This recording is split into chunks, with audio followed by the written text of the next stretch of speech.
नमस्कार, good morning. स्वागत है आप सभी का। मैं हूं हितेश व्यास और मॉर्निंग प्राइम की शुरुआत कर रहे हैं। देश दुनिया और प्रदेश की अब तक की तमाम अहम खबरों से आपको रूबरू कराएंगे, लेकिन शुरुआत हेडलाइंस के साथ करते हैं।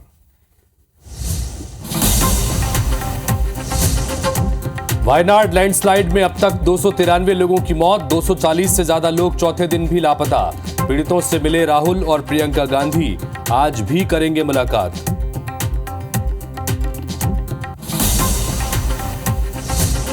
उत्तराखंड चार धाम यात्रा में अब तक 64 श्रद्धालुओं की मौत। केदारनाथ धाम में सबसे ज्यादा 27 लोगों की गई जान। केदारनाथ में फंसे एमपी के 61 लोगों का किया गया रेस्क्यू।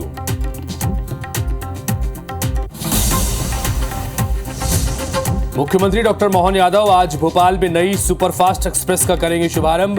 भोपाल से रीवा के बीच चलेगी ट्रेन। सिंगरौली से भोपाल के लिए हवाई सेवा का भी ऐलान। ग्वालियर में मुठभेड़, पीछा कर रही पुलिस पर बदमाश ने चलाई गोलियां। पुलिस की जवाबी फायरिंग में आरोपी हुआ घायल। रायपुर के तेलीबांधा में हिट एंड रन, तेज रफ्तार कार ने युवती को रौंदा। हादसे में युवती की मौत, आरोपी थाने में कार छोड़कर हुआ फरार।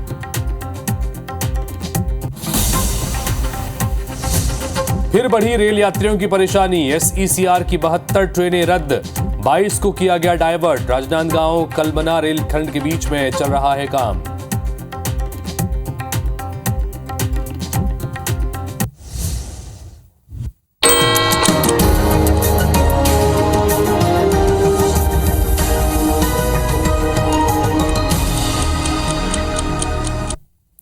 हेडलाइंस के बाद अब देखते हैं खबरें विस्तार से और सबसे पहले बात करते हैं 7 बजे की 7 बड़ी खबरों की।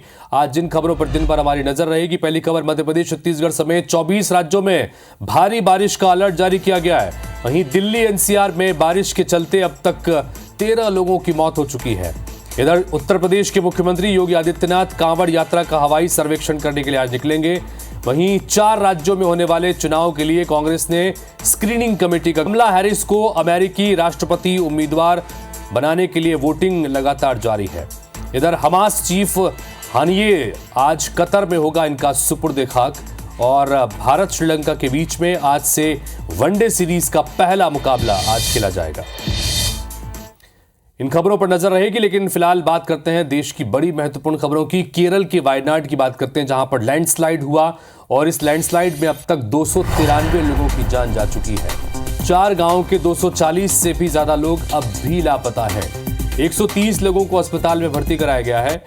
राहुल गांधी, प्रियंका गांधी आज भी पीड़ितों से मुलाकात करने पहुंचेंगे। उन्होंने कल भी जाकर घटनास्थल पर भी पहुंचे थे और पीड़ितों से मुलाकात भी की थी। इन सबके बीच में येलो अलर्ट जारी किया गया है। अमेरिकी राष्ट्रपति जो बाइडेन ने भी इस हादसे पर दुख जताया है। बाइडेन ने रेस्क्यू में जुटे लोगों की सराहना की है। 29-30 जुलाई की रात को ये लैंडस्लाइड हुआ था, जिसमें पूरा का पूरा गांव और ये इलाका अपनी चपेट में लेते हुए लैंडस्लाइड का तमाम मलबा आगे बढ़ गया और जो कुछ रास्ते में था सब जमींदोज हो गया।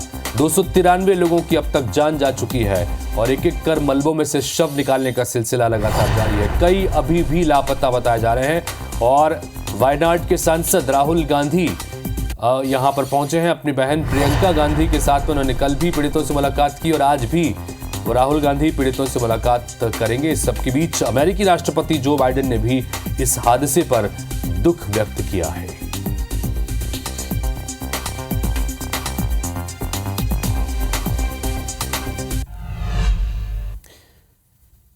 तो इधर उत्तराखंड में भी बाढ़ और बारिश का कहर है। 4 धाम यात्रा में अब तक 64 श्रद्धालुओं की मौत हो चुकी है जो बाढ़ की चपेट में आए थे। केदारनाथ धाम में सबसे ज्यादा 27 लोगों की मौतें हुई।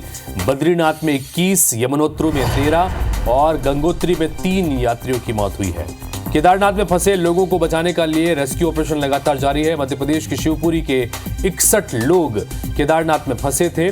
मुख्यमंत्री डॉक्टर मोहन यादव और केंद्रीय मंत्री सिंधिया ने इस पर संज्ञान लिया।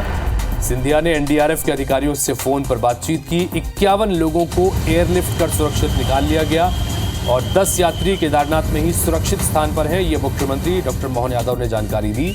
उत्तराखंड सरकार के सतत संपर्क में मध्य प्रदेश प्रशासन है, ये भी जानकारी मुख्यमंत्री द्वारा दी गई। तो बाढ़ और आपदा जिस तरह की आई, एक बार फिर से उत्तराखंड में साल 2013 की यादें ताज़ा हो गई। दुखद यादें थी जब सबने उस त्रासदी को देखा था। तो कुल मिलाकर ये एक बार फिर से घटनाक्रम हुआ और अब तक 64 लोगों की जान जा चुकी है, जिसमें अकेले केदारनाथ में ही 27 यात्रियों की जान गई है। चार धाम की यात्रा पे गए लोग, खास करके शिवपुरी जिले के बदरवास के रहने वाले 61 लोग केदारनाथ बाबा के दर्शन करने के दरमियान भूस्खलन की घटना के कारण से वहां फंस गए थे। उसमें सुरक्षित 61 लोगों में से 51 लोगों को निकाल करके पहुंचा दिया गया, हेलीकॉप्टर से लिफ्ट कराया गया है। 10 लोग जो बचे हैं वो भी सुरक्षित हैं। मैं जिला प्रशासन से, स्टेट गवर्नमेंट से, हमारी गवर्नमेंट लगातार संपर्क में, मेरा स्वयं का संपर्क हुआ है। इधर मध्य प्रदेश में बारिश का कहर लगातार जारी है। लगातार बारिश के चलते नदी नाले उफान पर हैं और इससे जुड़ी दो तस्वीरें आपको स्क्रीन पर हम दिखाते हैं। पहली तस्वीर विदिशा की आप देख रहे हैं, जहां अहमदपुर चौराहे के पास सती कॉलेज परिसर की सेंट्रल बैंक में पानी भर गया। पानी भरने से कामकाज ठप है। जहां अधिकारी, कर्मचारी और ग्राहक बैठते थे, यहां तकरीबन 2 से 3 फीट तक पानी भरा हुआ है। और दूसरी तस्वीर मंडला जिले की है, जहां बुढ़नेर नदी में उफान आया। बाढ़ के पानी में एक महिला फंस गई। महिला नदी के बीचों बीच स्थित पत्थरों के में चारों ओर से पानी के तेज बहाव में फंसी रही, जिसे एसडीआरएफ की टीम ने रेस्क्यू करके सुरक्षित बाहर निकाल लिया है।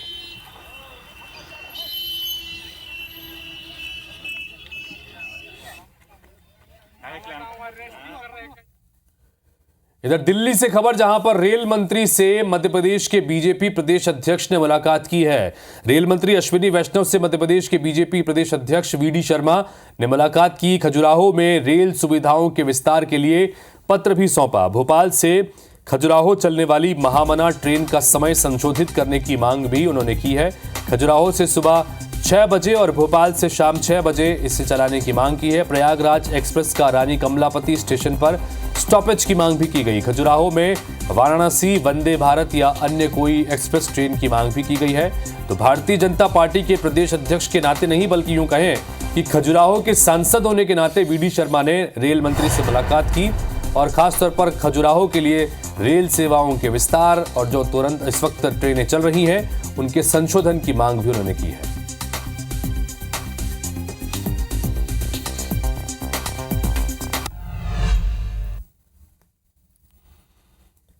इधर मुख्यमंत्री डॉक्टर मोहन यादव के आज के कार्यक्रमों की बात करें तो मंत्रालय में मुख्यमंत्री एक बैक टू बैक समीक्षा बैठकों में शामिल होने जा रहे हैं। सुबह 11 बजे खाद्य विभाग की समीक्षा होगी। दोपहर 12:30 बजे उद्यानिकी और खाद्य प्रसंस्करण विभाग की समीक्षा करेंगे। रात 10:15 बजे भोपाल रीवा भोपाल के मध्य नई रेलगाड़ी को भी हरी झंडी दिखाएंगे। ये एक नई एक्सप्रेस ट्रेन भोपाल और रीवा के बीच में चलाई जानी है। तो आज व्यस्त कार्यक्रम है मुख्यमंत्री का। अलग अलग विभागों की बैक टू बैक समीक्षा बैठक होगी। उसके अलावा रात 10:15 बजे के आसपास से नई एक्सप्रेस ट्रेन को हरी झंडी दिखाकर रवाना करेंगे, जो भोपाल रीवा और भोपाल के बीच चलेगी।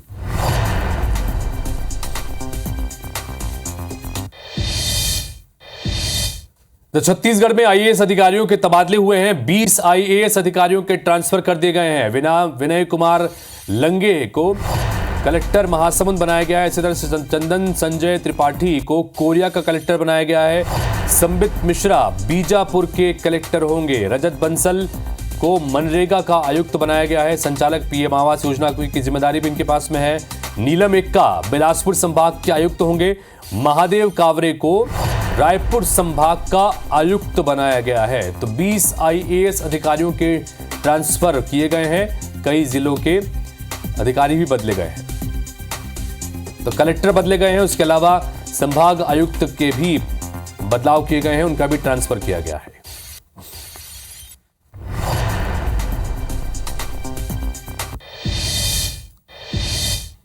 तो ग्वालियर से खबर, जहां पर बदमाश और पुलिस के बीच में मुठभेड़ हो गई। कंपू थाना क्षेत्र के शीतला माता रोड पर यह मुठभेड़ हुई है। बदमाश आकाश यादव ने इस दौरान पुलिस पर गोलियां चला दी।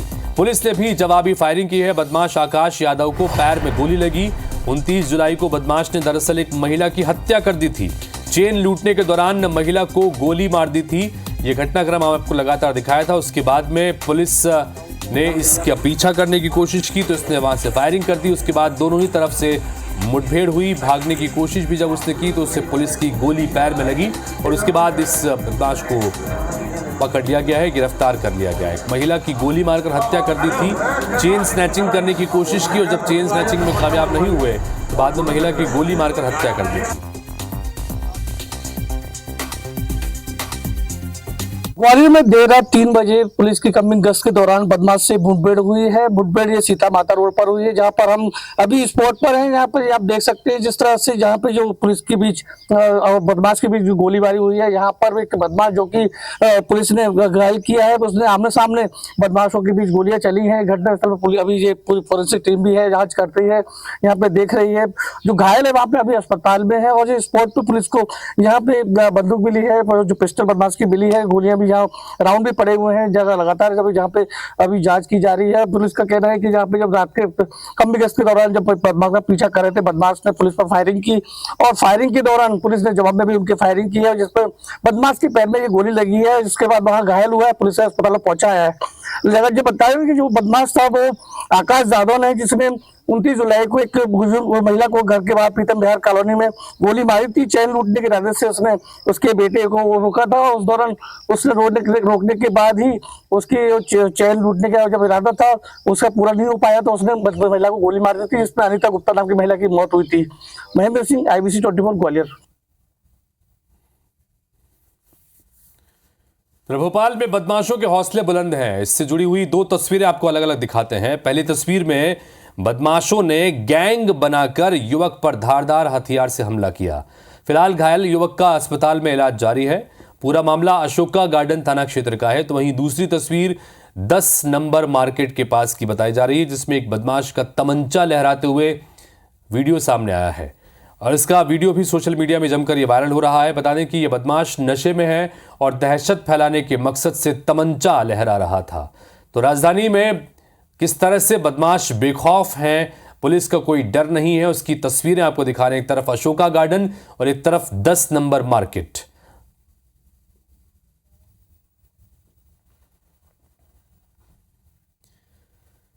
रायपुर में हिट एंड रन का एक मामला सामने आया है। आरोपी खमहारडी थाने में कार छोड़कर इसके बाद फरार हो गया।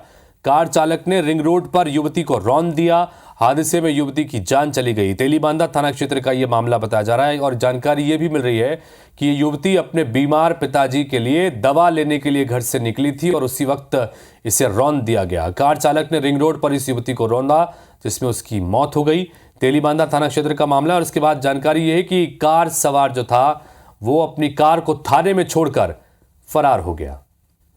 तेलीबांधा थाना क्षेत्र के अंतर्गत ये पूरा मामला आता है और हिट एंड रन का ये मामला है। खमहारडी इलाके में इस आरोपी ने एक युवती को टक्कर मारी और उसके बाद उसकी जान चली गई। कार चालक इसके बाद कार वहीं छोड़कर फरार हो गया। रिंग रोड पर इस युवती को इसने रौंदा था और खमहारडी में जाकर उसने अपनी कार पार्क कर दी।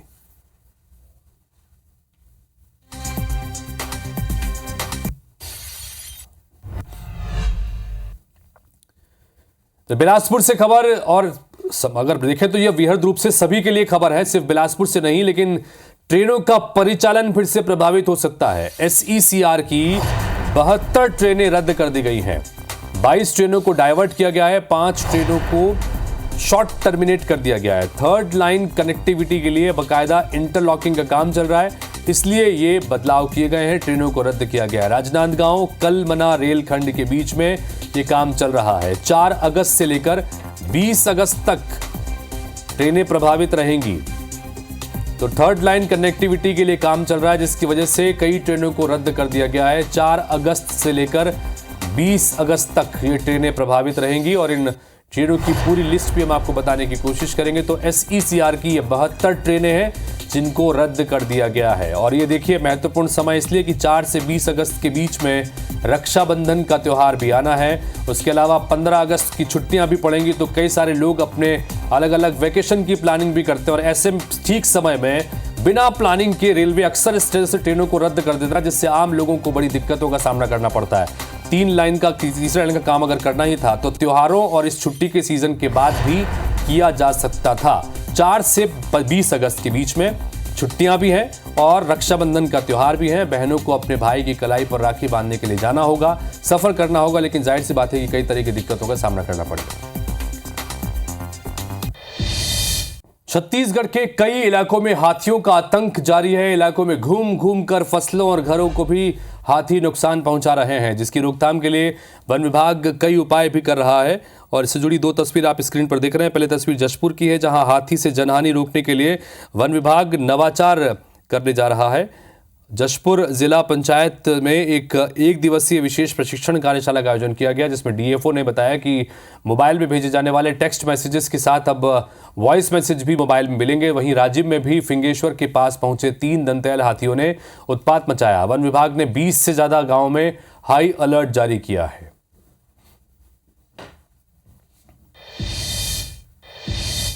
छत्तीसगढ़ का शिमला कहे जाने वाले मैनपाट से प्रकृति की खूबसूरत तस्वीरें सामने आई हैं।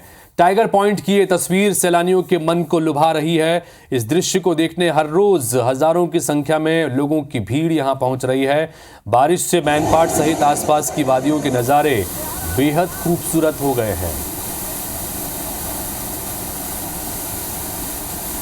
तो ये मैनपाट की शानदार टाइगर फॉल की तस्वीर आपको दिखा रहे हैं। टाइगर पॉइंट दरअसल ये है, और साल भर अगर आप यहाँ जाएंगे तो बहुत पतली सी धारा पानी की गिरती नजर आती है, लेकिन बारिश के मौसम में देखिए पूरी तरह से शबाब पर ये वाटरफॉल। और टाइगर पॉइंट का ये इलाका मैनपाट में जो सबसे ज़्यादा आकर्षण का केंद्र रहता है, और लोग इस वक्त यहाँ पर बड़ी संख्या में इस नज़ारे को देखने के लिए पहुँच रहे हैं।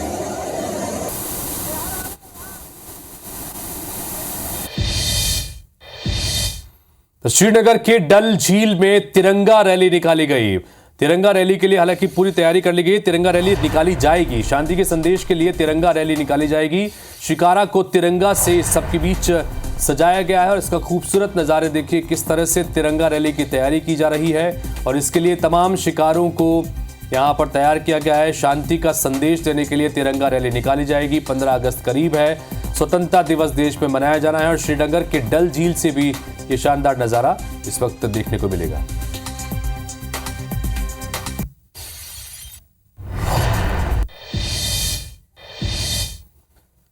तो इसी के साथ फिलहाल इस बुलेटिन में इतना है, लेकिन खबरें और अपडेट्स का सिलसिला आगे भी मॉर्निंग प्राइम में लगातार जारी रहेगा। आगे देखिए हमर बानी हमर गोठ।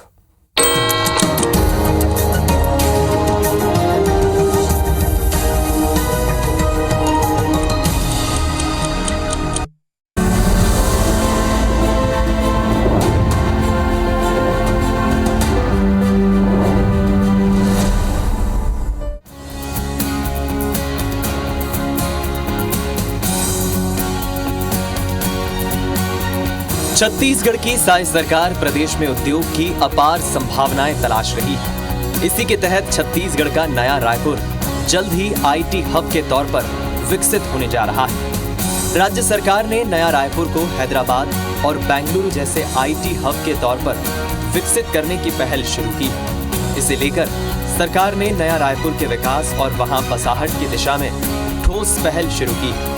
साथ ही नया रायपुर को संवारने और इसे रोजगार के बड़े केंद्र के रूप में स्थापित करने की कोशिश भी की जा रही है। निसंदेह रूप से राजधानी है और यहाँ पर आईटी की अपार संभावनाएं हैं।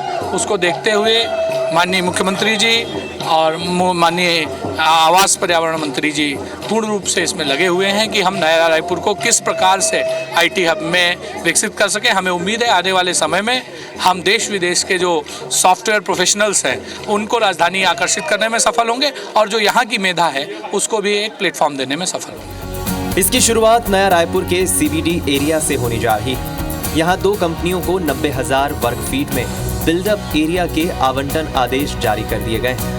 ये कंपनियां जल्द ही इकाइयों की स्थापना और संचालन की शुरुआत करेंगी। सरकार की इस पहल से नया रायपुर में हजारों युवाओं के लिए रोजगार के द्वार तो खुलेंगे ही, उद्योग व्यवसाय की दृष्टि से भी नया रायपुर नए आयाम गढ़ने में सफल होगा।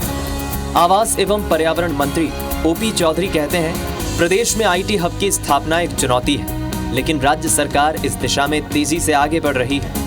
उनका विश्वास है कि अगले 1 वर्ष के भीतर ही आईटी सेक्टर में प्रदेश के युवाओं को रोजगार के अवसर मिलेंगे। इस बार हमारा प्रयास है कि छत्तीसगढ़ के नवा रायपुर को एक आईटी हब के रूप में भी विकसित किया जाए और इस दिशा में हम बहुत तेज़ी से काम कर रहे हैं।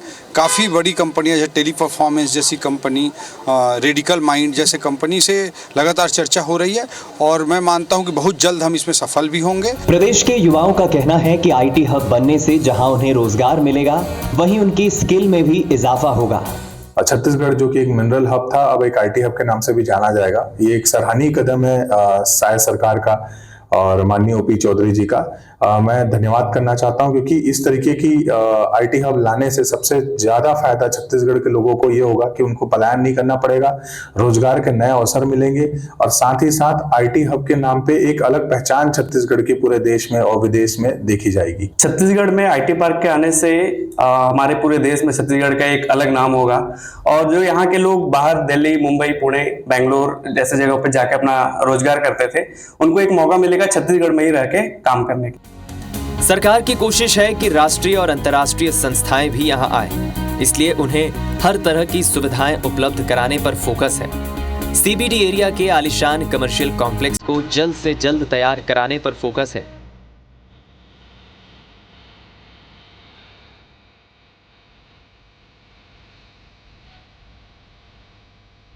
साथ ही यहां आने जाने के लिए बेहतर कनेक्टिविटी की दिशा में भी लगातार प्रयास किए जा रहे हैं। रायपुर में पहले से ही देश के प्रमुख शहरों से एयर कनेक्टिविटी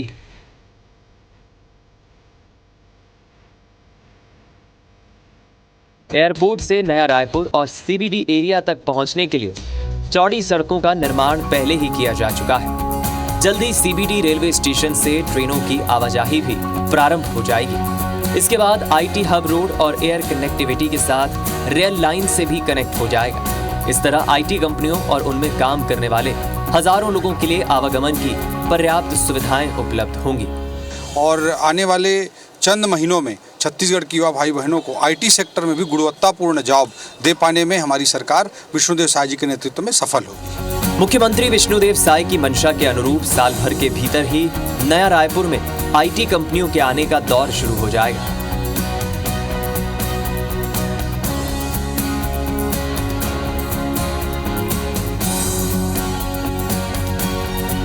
इसके बाद न सिर्फ यहाँ के युवाओं को आईटी सेक्टर में करियर बनाने के मौके मिलेंगे, साथ ही छत्तीसगढ़ के नया रायपुर की पहचान भी आईटी हब के तौर पर होगी।